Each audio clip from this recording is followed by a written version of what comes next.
everyone and welcome to another weekly reading vlog. I have been away for a while because I've been so freaking busy, but some really exciting stuff has happened IRL. First of all, I got a promotion at work, which is super exciting. I'm really happy that I've got the chance to progress at my job. I have been promoted roughly once a year since I started working there 5.5 years ago. There was a bit in the middle where I thought maybe my talents could be better used elsewhere, but I really feel like my managers are listening to me and appreciating how good I am at my job, because to be honest, I'm pretty great. That's not me being arrogant, I am just quite good at my job, so it's really nice that my managers acknowledge that. Then also, Quill and I went to see Ian McKellen.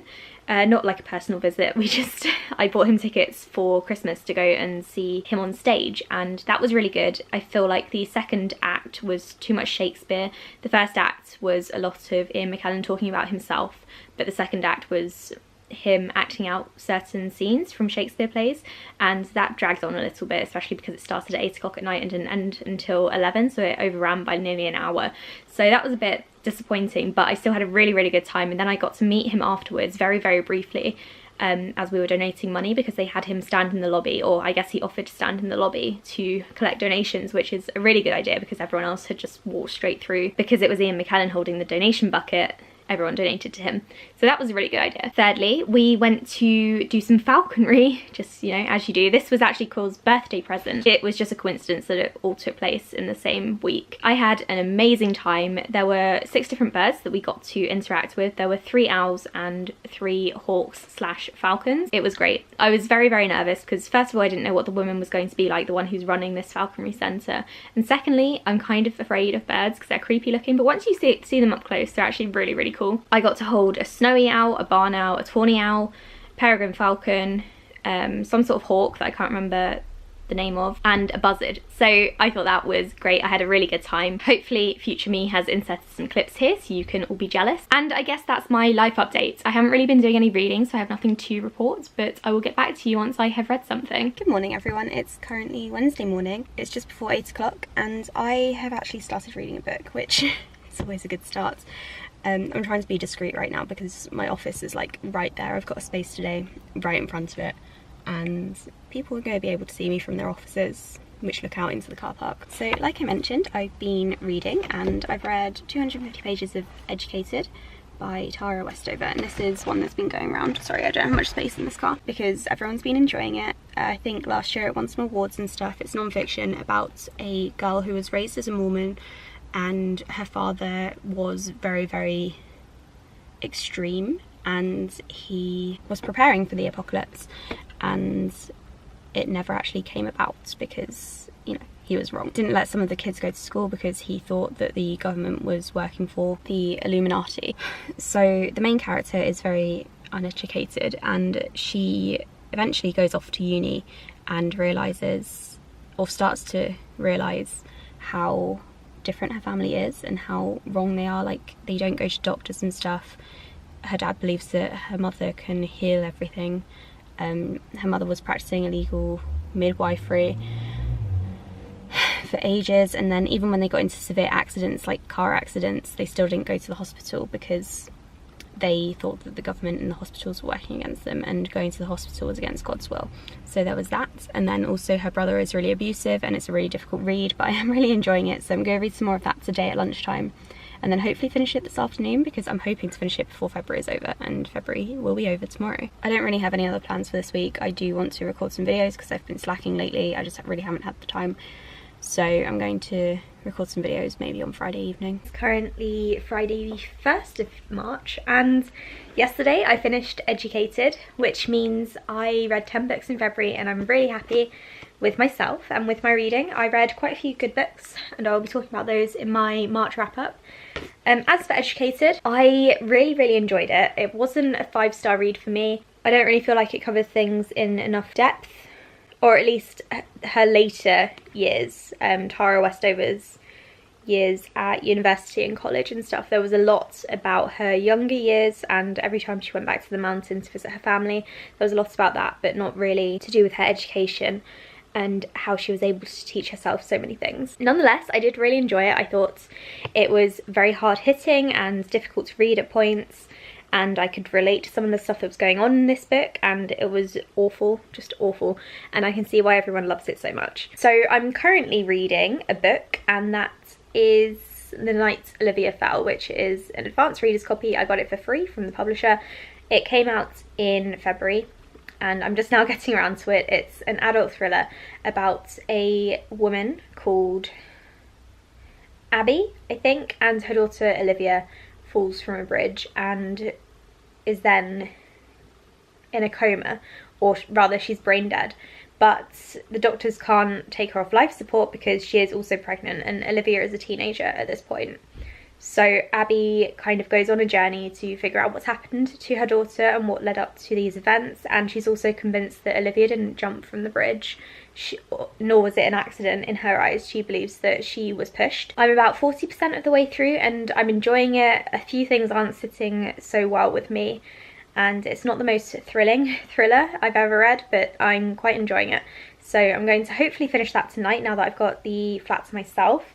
But I do have to record a bunch of videos because I haven't been doing that lately because I haven't had any time. I think this is one of the first free evenings I've had in like 3 weeks now, like completely free, where I'm not dashing about or doing housework. So I have started making notes for several videos and I just need to finish those up. I've also printed out a calendar like on A4 paper, and I'm using that to figure out how I'm scheduling my videos, because I feel like in February I didn't really have a plan and I wasn't prepared for it to be so chaotic. So I think if I manage to record 4 or 5 videos today, which means you'll be seeing a lot of me in this jumper, then I'll be able to get ahead and be more prepared for when life gets a bit crazy. I'm also expecting to have another free evening next week, so then I can record any of the videos that I didn't get to tonight. So I'm going to carry on prepping for my videos and then I'll get back to you and let you know how my reading's going. Hey, so it's currently 9:30 in the evening and I've recorded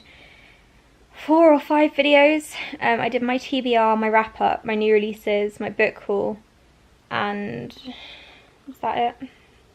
I think that might have been it. I really need to edit the wrap up today, this evening, because we've got people coming over tomorrow and there's going to be no time.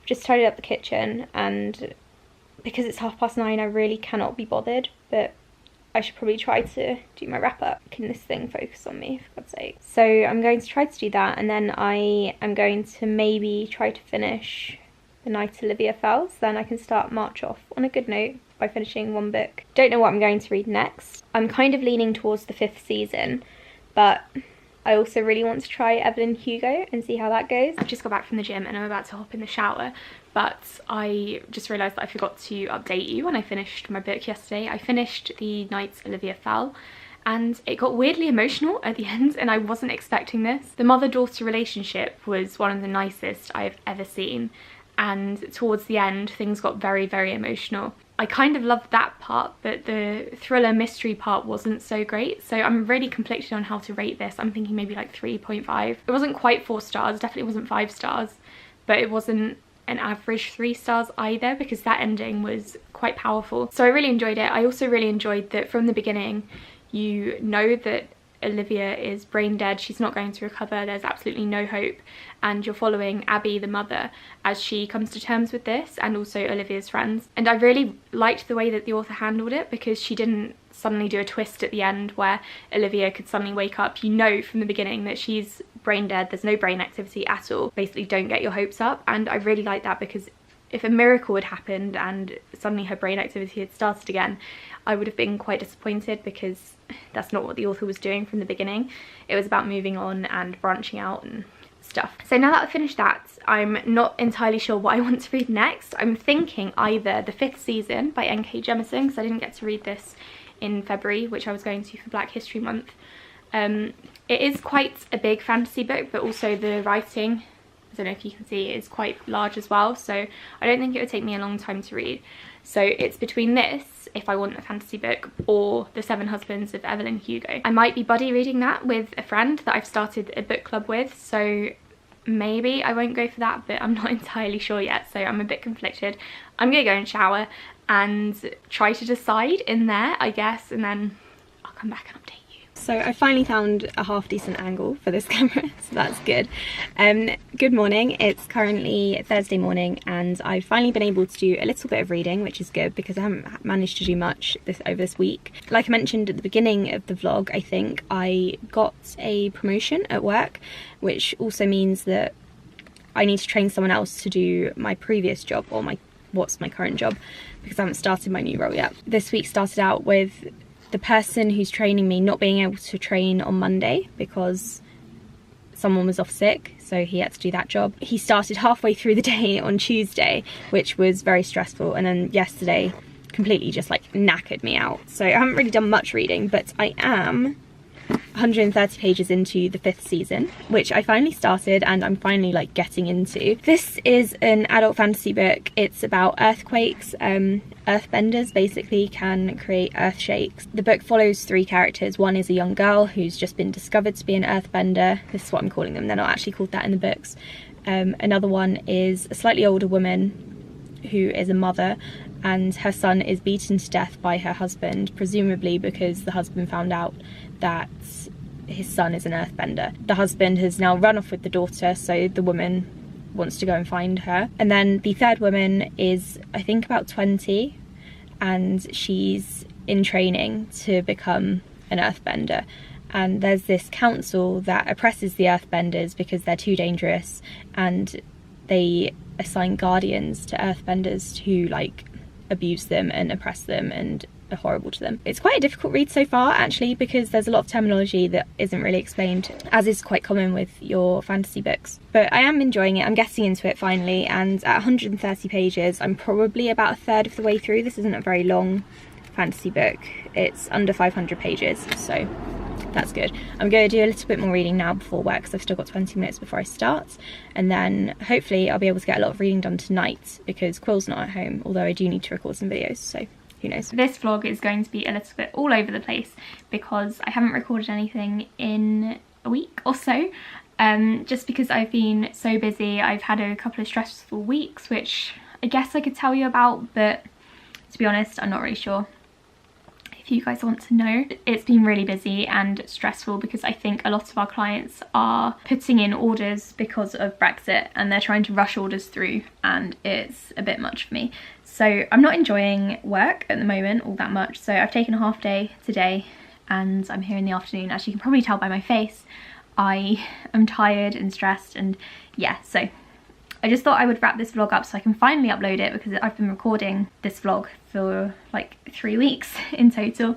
I finished the 5th season and I ended up really enjoying it. I'm going to give this one 3.5 to 4 stars. I haven't really decided yet. It got a lot better. So the beginning is quite slow and it's hard to tell what's going on because there's a lot of terminology that I got confused by. It might just be me, admittedly, but I got quite confused by the terminology and the way I was kind of thrown into the world. But then at some points I just got really into it and I started to care about the characters, and then there were 2 twists and I didn't see either of them coming. I probably should have seen the second one coming because of reasons, but I didn't. Maybe I'm just not that good at guessing plot twists anymore, or maybe N.K. Jemisin did a really good job, I don't know. 3.5 to 4 stars for this one, and I'll be picking up the 2nd and 3rd books soon because I don't want to forget what happened in this. I do need to do a recap for Recaptains, so I'll be uploading that this week and actually doing some vlog work because I haven't done any recently. I also haven't really recorded any videos. I put up a book haul this week, which you may or may not have seen, but I recorded that ages ago and I haven't actually recorded anything since. So I'm hoping tomorrow night I will have the flat to myself. I'm hoping I'll be able to sleep well tonight, and then in the morning I'll be able to have a bit of a lie-in because I don't have to be at work until 9:30. I really miss doing booktube videos and vlogging and reading vlogs and blogging and Recaptains. I just miss all of it, and I hate being this busy because, or this tired even, because I'm not even that busy. I haven't had much to do at the weekends or anything, or in the evenings. Work has just been absolutely draining. That's really disappointing because it means that I can't enjoy my hobbies, which obviously I love. So I haven't really been doing much reading this month either, which is why it's taken so long to finish this book. I am currently in the middle of a couple of things, so I'm going to start another reading vlog after this one in an attempt to kind of motivate me, and I think next week's reading vlog will actually be a week-long one rather than a month-long one. Thank you all for watching. I'm sorry if this video was a bit of a mess. I did the best I could, so I'll speak to you in my next video. Bye!